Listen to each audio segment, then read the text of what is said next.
Ladies and gentlemen, welcome back to the Whirling Fortress. I'm your host, Clash Tournaments Elect, and I'm here with the usual co-host that we have, the wonderful and incredible Bam of the people. How are you doing, Bam? All right, man. Not too bad. Not too bad.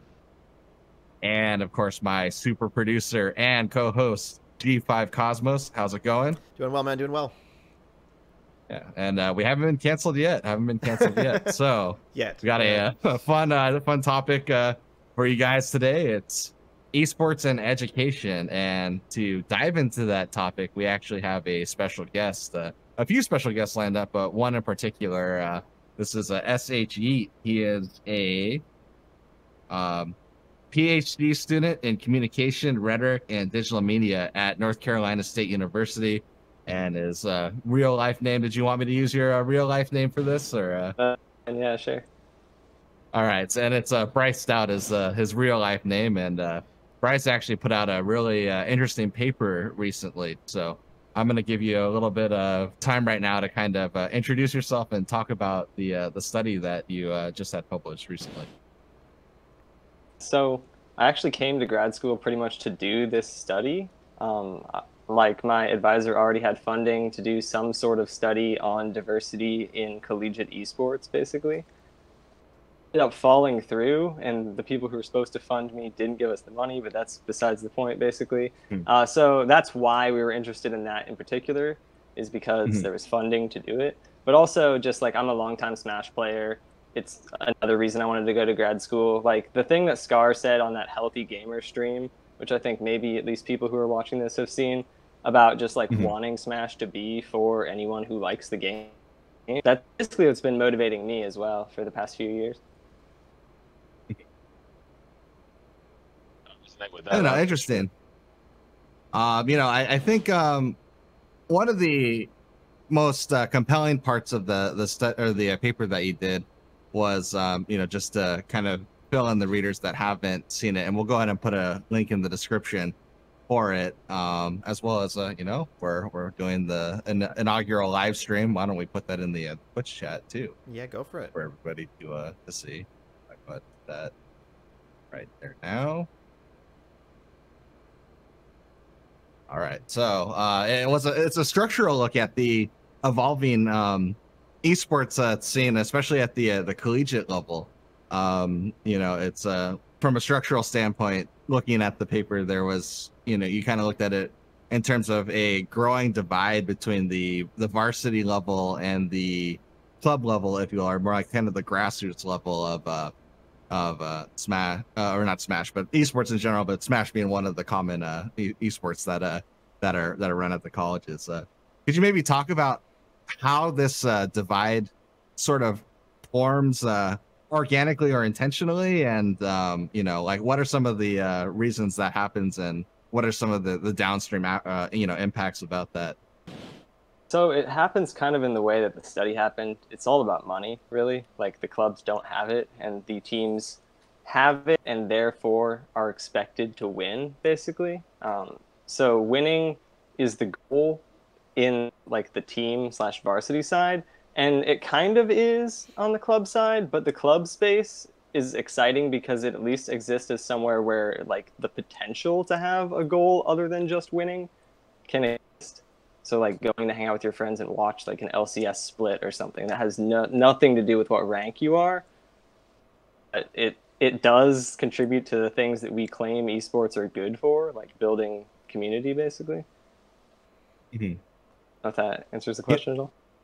Yeah, no, it's kind of talking about the money a little bit. One of the things I'll quote from your article just to kind of set the framing for it, and maybe this might also talk about it a little bit more. You wrote that esports are being incorporated into the neoliberal university and its intensified investments in amenities and student services, even as public investment in post-secondary education continues to diminish under conditions of austerity, conditions that are likely to intensify following the COVID pandemic.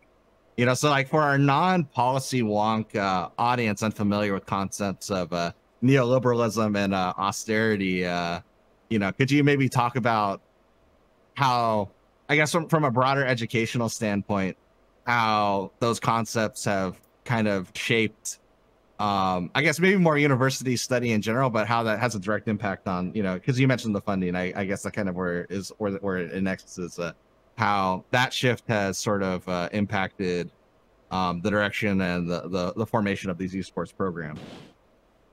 So again, it's all about money, basically. Like what the neoliberal Yeah. university means in this context is just like neoliberal means like letting the market rule, basically. Like wherever the money is where value is, basically. So that definitely ties to the idea that winning is where the value is. An esports team, like a varsity team, is actually a really, really low financial investment for the school versus how much it can bring in for them, and they see that and know that. But clubs don't get anything other than like some space, maybe. We see that in Smash. Obviously, like all we get from the university is they'll give us somewhere that you can host a tournament, which is actually huge in Smash because we have like no structure or money at all. Yeah. But Yeah. yeah, so but the austerity, that just means like how you've heard probably our entire lives how like the arts and the humanities are being defunded. So that's definitely true at a federal level too. So like we'll lose like 1% of our budget per year or something, which sounds like nothing, but it's actually like thousands of dollars every year. It's like slowly ticking away. Like our department is on a hiring freeze because of COVID, is what that means. So basically, the money it call it change forever. Basically, there might be way less money involved, and therefore stuff that isn't making money continues to be pushed out.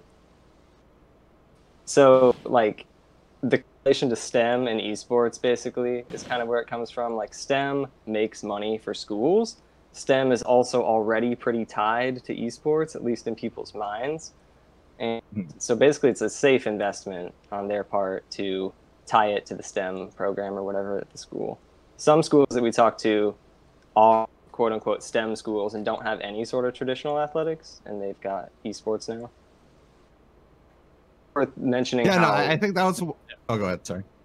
this has like exploded and changed so quickly. Like when we talk about collegiate esports at a varsity level, technically they had it in 2014, but we're really talking like 2015 to now. But this study was done like 2-ish years ago as far as the actual interviews. So it's exploded since then. Even like the number of programs is like triple digits now, 4 digits. I don't know. Like Yeah, it's crazy to see, man. Just like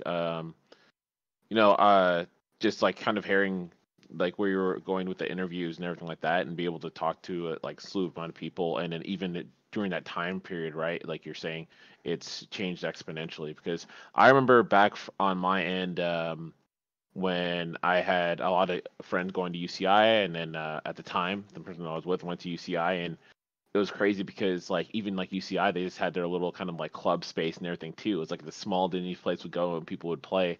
And now when you hear college, right, and in esports on the West Coast, it's like UCI esports, right, everything like that. And so like these programs have grown exponentially during this time period, and it's been crazy because as you said, like when it comes down to arts and everything like that, like a lot of those budgets have been lost and being reallocated to things, right?